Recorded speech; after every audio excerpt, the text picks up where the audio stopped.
Hi, and welcome to Unit 3.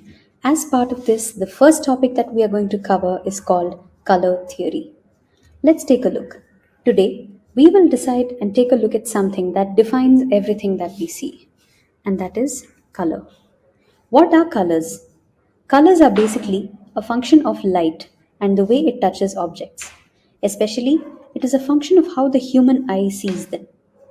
Now, what are not considered colors? For example, your black and white are not considered colors because technically they are the presence and absence of light. But since all colors can be considered a function of light, how do we understand them? Let's take a look at that. How do you see colors? You see colors because light touches a certain object and that object shows off a certain color. Now, in nature, you will notice that there are three colors which are primary, which cannot be achieved by the mixing of anything else. Every other color is achieved through a mixing. So, those colors are your blue, red, and yellow. These are called your primary colors. However, when you see the other colors that are achieved by mixing them, for example, by mixing a yellow and a blue, you get a green. By mixing a blue and a red, you get an orange. Sorry, you get a purple. And you get an orange by mixing a yellow and a red. These are your secondary colors green, purple, and red. But this is assuming that these colors are used 50-50, that they are equal. However, when you keep varying the ratio of these colors, you will get more and more variations out of them. Now, you must have heard these words hue, tint, shade, or tone with regards to colors.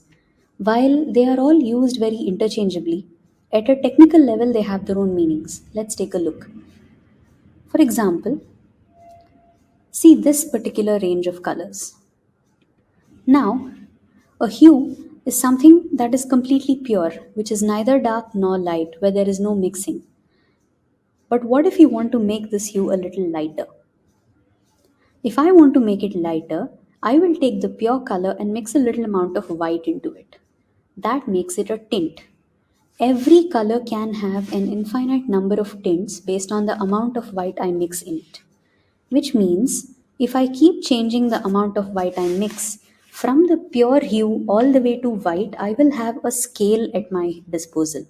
I will have a range of variation of reds at my disposal.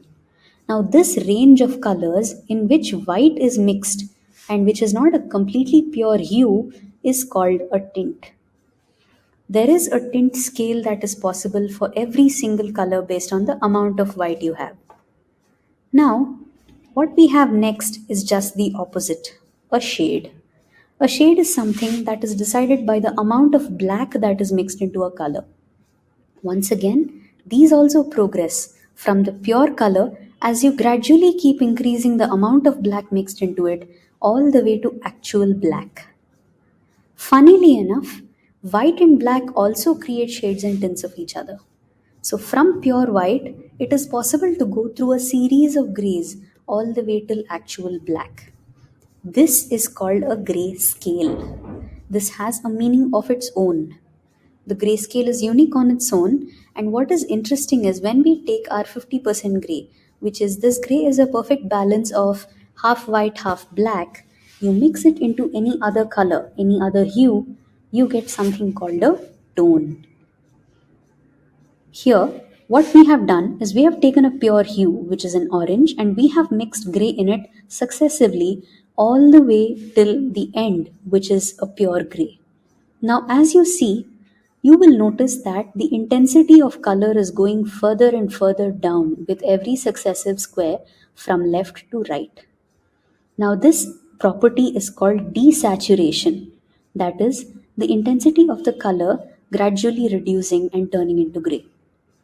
And that is what basically our terms mean when it comes to dealing with colors. You've understood what hues are, which is your pure, unfiltered colors in the center. Then you have your tints, which is your pure color but with a little white mixed in it. And now you have your shades, which is the same pure color but with a little black mixed in it. And then you have your tones, which is these colors with gray mixed in it to take away some of the vibrance. Thank you.